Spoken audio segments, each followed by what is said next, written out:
people ask about enlightenment, some teachers will provide an answer that describes the view that, if realized, does preclude suffering, such as there is no one to be enlightened, which points to the non-self nature of phenomena.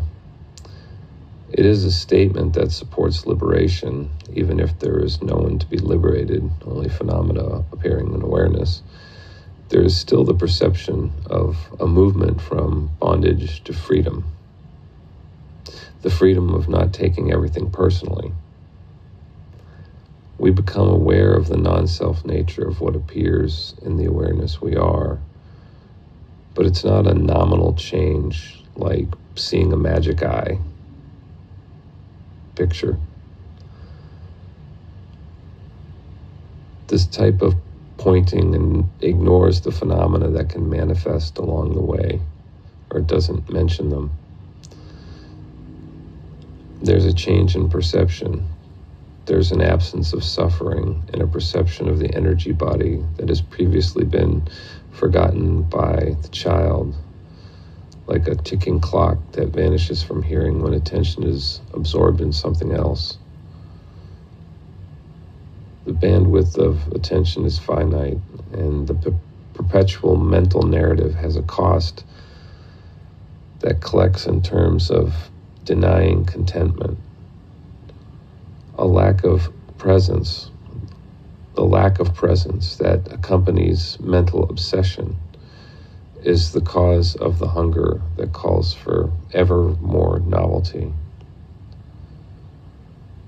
A teacher who says you are already free may have meditated for 10,000 hours, wears robes, and has changed your name. So what was all that about if we're all already enlightened?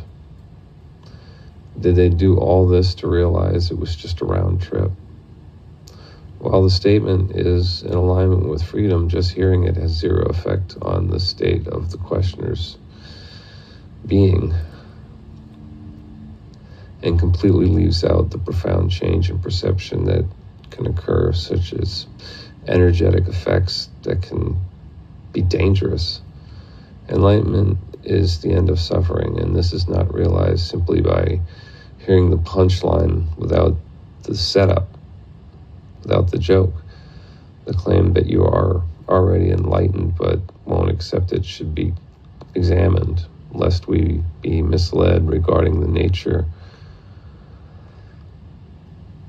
of the truth and freedom. If there is suffering in the face of information, then there is ignorance, not enlightenment. And the dispelling of that ignorance is not a nominal thing that occurs through a change of opinion or understanding of fact, but rather it's a real change through the death of identification with everything appearing that lays claim to the identity of that awareness that perceives it.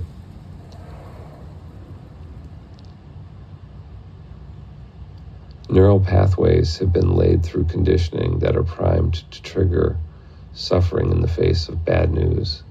The amygdala, the endocrine system, the energy body are all geared to this state of body identification. The decommissioning of all this apparatus has a profound impact on the subtle and gross bodies which are perceived. We are energetic beings, and when that energy previously used for the thought loop is no longer used for that purpose, it can run amok. It can reveal where there are like blockages, basically. Things that are held in mind that perpetually are revisited and cause emotional pollution.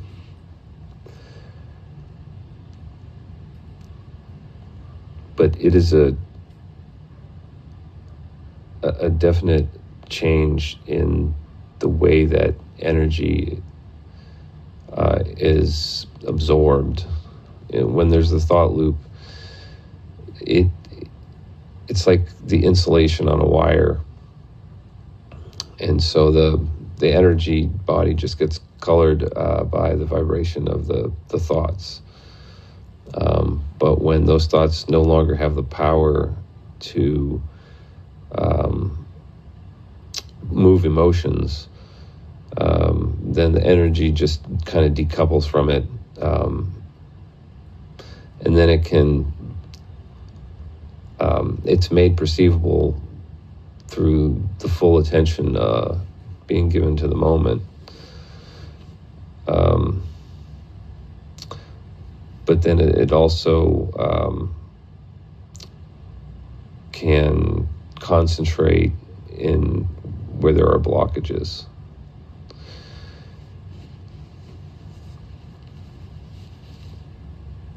So this type of sort of this kind of pointing that just presumes that, or states that everyone's already enlightened, they just don't realize it. It doesn't really provide enough information to make an informed decision on that issue.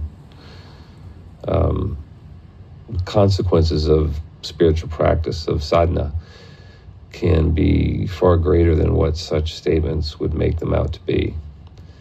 The individual who gives these kind of answers has likely done much sadhana, and that they would suggest that there's no change implies that they've seen none as a result. But while an experience can't be generalized, nor can an utter lack of experience be generalized, it's not safe to assume that because one has not experienced energetic phenomena in the process of realizing the truth of these statements, doesn't mean it doesn't happen, and doesn't mean that it shouldn't be warned about.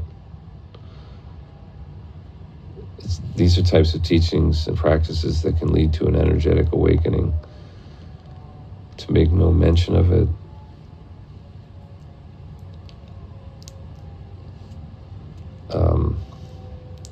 I don't know, it's just like it seems like a big omission.